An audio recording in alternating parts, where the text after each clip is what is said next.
សួស្តីទាំងអស់គ្នានៅក្នុងវីដេអូនេះអ្នកទាំងអស់គ្នានឹងបានសិក្សាអំពី adjective អញ្ចឹងចំណុចនៅក្នុងវីដេអូនេះចំណុចសំខាន់មាន3គឺទី1អ្នកទាំងអស់គ្នានឹងយល់អំពីអ្វីជា adjective មានន័យថា definition របស់វានិយមន័យទី2គឺអ្នកទាំងអស់គ្នានឹងបានស្គាល់អំពីទីតាំង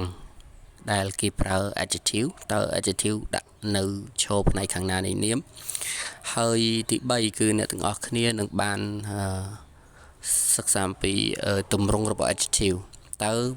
ពាក្យដែល adjective នោះយើងចំណាំវាលើទម្រង់វាយ៉ាងដូចម្ដេចណាអូខេឥឡូវយើងចាប់ផ្ដើមចំណុចទី1គឺយើងនិយាយអំពី adjective adjective គឺបើនិយាយបកប្រែជាភាសាខ្មែរយើងនិយាយថាជាគុណនាមអូខេគុណនាមគឺពាក្យសម្រាប់បញ្ជាក់លក្ខណៈឲ្យ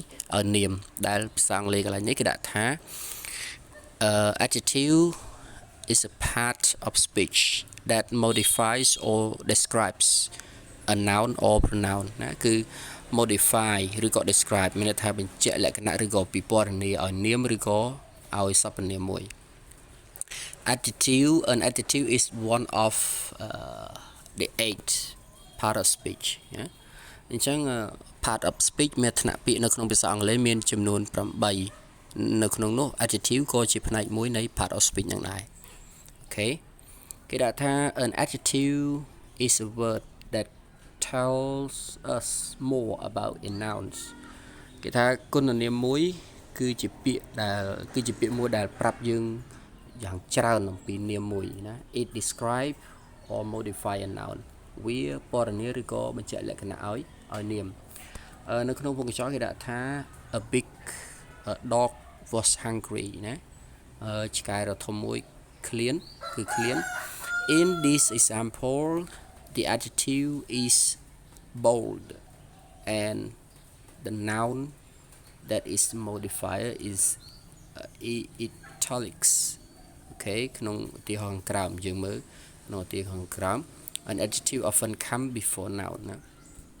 អញ្ចឹងនេះគឺដល់ចំណុចទី2ហើយគេថា an adjective often comes before noun គេថាគុណនាមគឺវាច្រើនតែឈរនៅខាងដើមនាមឈរនៅពីមុខនាមអូខេ for example a green car អូខេ a green car អញ្ចឹងពាក្យដែលជា adjective នេះគឺពាក្យ green car គឺជានាមអញ្ចឹងឡានពណ៌បៃតងណាអញ្ចឹងពាក្យ green បញ្ជាក់លក្ខណៈឲ្យ car អូខេទី2គឺ a dark sky dark ជាគុណនាមហើយ sky ជានាមអញ្ចឹងវាចូលនៅខាងដើមនាមអូខេ an interesting story ណាគឺរឿងដ៏គួរចាប់អារម្មណ៍មួយអញ្ចឹងយើងចំណុចនេះគឺគេចង់បង្ហាញថាគុណនាមគឺវាចូលនៅពីខាងដើមនាមអូខេបន្តមកទៀតគេដាក់ថា and sometimes an adjective come after a verb អូខេគេថាហើយពេលខ្លះគុណនាមអាចវាអាចគេអាចដាក់នៅឈរពីខាងក្រោយកិរិយាសព្ទឧទាហរណ៍ថានេះឧទាហរណ៍ my car is green ឡានរបស់ខ្ញុំគឺពណ៌បៃតងណា my car វាជានាម is green is កិរិយាសព្ទហើយ green គឺជាគុណនាមអញ្ចឹងគេថាពេលខ្លះគុណនាមអាចចូលនៅបន្ទាប់ពីកិរិយាសព្ទអូខេ the sky became dark អូខេមេឃបានចាប់ផ្ដើមខ្មៅអូខេបន្តមកទៀត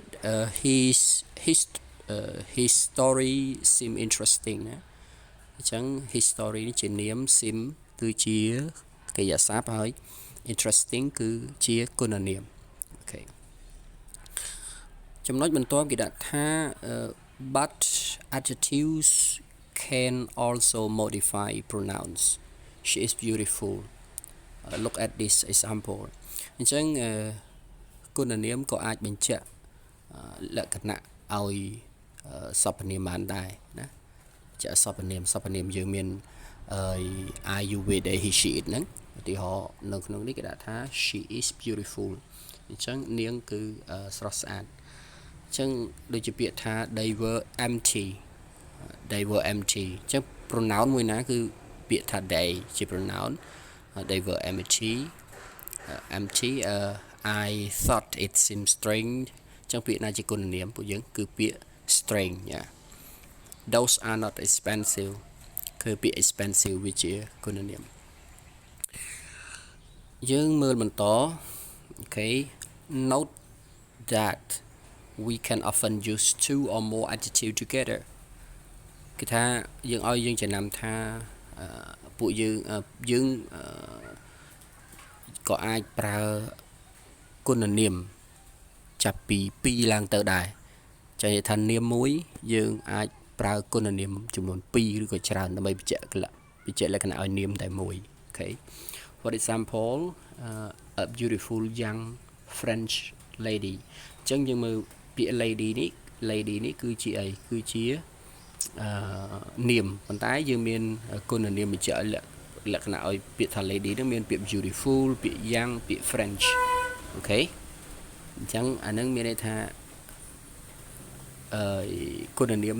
ច្រើនអាចបញ្ជាក់លក្ខណៈទៅលើនាមតែមួយនៅក្នុងប្រយោគបានណា It is a black and white អូខេអញ្ចឹងនេះគឺជាចំណុចដែលយើងរៀនអំពីទីតាំងរបស់គុណនាមហើយនៅចំណុចចុងក្រោយមួយទៀតគឺ adjective form ទម្រង់យើងមើលទម្រង់របស់ adjective តើលក្ខណៈចំណាំរបស់វាយ៉ាងម៉េចគេថា some adjectives have particular endings អញ្ចឹងមិនមែនទាំងអស់ទេប្រើ some ទេណាគុណនាមមួយចំនួនគឺមានការបញ្ចប់មានន័យថាអក្សរខាងចុងរបស់វាជាក់លាក់អូខេយើងមួយចំណាំដូចពាក្យថាមានពាក្យ apple ចុងក្រោយណាមានពាក្យ apple ឬក៏ apple អានឹងចំណាំអត់តែមានពាក្យ apple ឬក៏ apple ហ្នឹងគឺវាថ្នាក់ពាក្យវាជាគុណនាមហើយអញ្ចឹងយើងអាចចំណាំចំណុចនឹងមួយបានណាគឺតែពាក្យថា washable ឬក៏ credible អញ្ចឹងឃើញទេអក្សរដែលនៅខាងចុងពាក្យណាដែលមានអក្សរខាងចុងapple ឬក៏ apple នេះគឺវាជាគុណនាមចំណុចបន្តទៅទៀតគឺish ឬក៏ like អញ្ចឹងពាក្យទាំងអស់ហ្នឹងក៏វាជាអីវាក៏ជាគុណនាមដែរពាក្យទាំង line ណាដែលបញ្ចប់ដោយអក្សរ ish នេះ ish ឬក៏ like នេះដូចជាពាក្យថា childish ឬក៏ childlike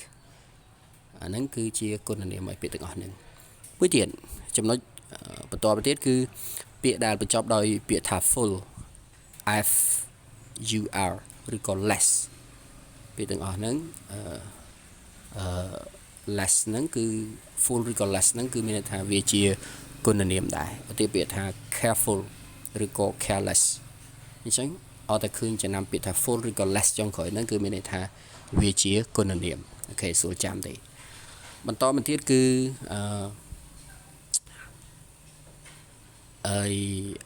ពាក្យដែលបញ្ចប់ដោយ ous អូខេពាក្យថា dangerous អូខេពាក្យរើសចុងក្រោយហ្នឹង harmless អូខេអាហ្នឹងក៏ជាគុណនាមដែរចុងក្រោយនោះគឺបញ្ចប់ដោយ y ដូចជាពាក្យថា dirty ឬក៏ pretty អាហ្នឹងគឺជាគុណនាមដែរណាប៉ុន្តែវាមិនទៅចឹងទាំងអស់ទេអានេះគឺជាគុណនាមមួយចំនួនទេហើយគេដាក់ថា however many adjectives have no obvious form អញ្ចឹង adjective មួយចំនួនទៀតក៏វាអត់មានទម្រង់វាជាក់លាក់ដែរណាអូខេអញ្ចឹងយើងអាចចំណាំខាងលើទាំងប្រមាណមកនេះវាជាក់លាក់ណាយើងអាចចំណាំចឹងបានអត់បាក់ check ថ្នាក់ពាក្យទេអត់តែឃើញមានដូចខាងលើហ្នឹងគឺវាជាថ្នាក់ពាក្យវាជាគុណនាមហើយអញ្ចឹងចំណុចចុងក្រោយនេះគឺយើងគេបន្ថែមឲ្យតិចទៀតគេដាក់ថា comparative ឬក៏ superlative យើងលក្ខណៈប្រៀបធៀបគុណនាមគឺយើងអាចយកទៅប្រៀបធៀបបាន most adjective can be comparative or superlative for example ជាពាក្យ big វាធំជាងទៅជា bigger ហើយធំបំផុតគឺ biggest good better best okay beautiful more beautiful and the most beautiful okay thank you very much for watching this video ទាំងអស់គ្នាអរគុណច្រើនសម្រាប់ការទស្សនាវីដេអូនេះហើយអ្នកទាំងអស់គ្នាអាចជួយចុច subscribe ផងដើម្បីទទួលបាន វីដេអូស្ដែងពីវេយ្យាករណ៍ភាសាអង់គ្លេសងាយបន្ថែមទៀតងាយយល់ដែលយើងអាចសិក្សាងាយអូខេអរគុណច្រើនសម្រាប់ការទស្សនាម្ដងទៀតអូខេ goodbye see you next video